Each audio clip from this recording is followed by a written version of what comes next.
Welcome to the Slop Farm. Enjoy the video. In this video, I will explain how to play Mahjong tiles. First, let's understand the components.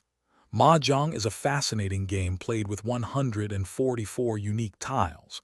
These tiles are divided into various suits and honor tiles, each with its own significance. Typically, 4 players participate, and each player begins with a hand of 13 tiles. The ultimate objective is to strategically arrange these tiles into 4 sets and 1 pair, which is called a mahjong. Now let's delve into the core of forming winning hands, the sets. There are 3 primary types of sets you'll aim to create. A pong consists of 3 identical tiles, for example, 3 red dragons. A kong is an even more powerful set, comprising 4 identical tiles, which often grants bonus points. Lastly, a chow is a sequence of 3 consecutive tiles within the same suit, like the 7, 8, and 9 of dots. Mastering these sets is crucial for success. The game progresses with a rhythmic flow of drawing and discarding.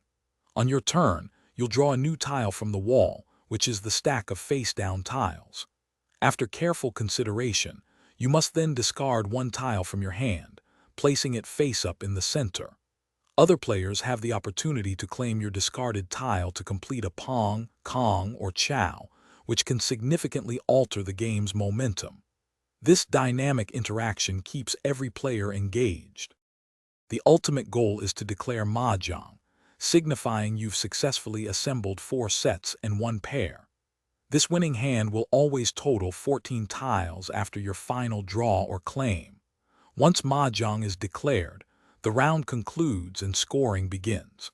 While specific scoring systems can differ based on regional variations, points are generally awarded for the complexity and rarity of your tile combinations. Understanding these basics will set you on the path to becoming a skilled mahjong player.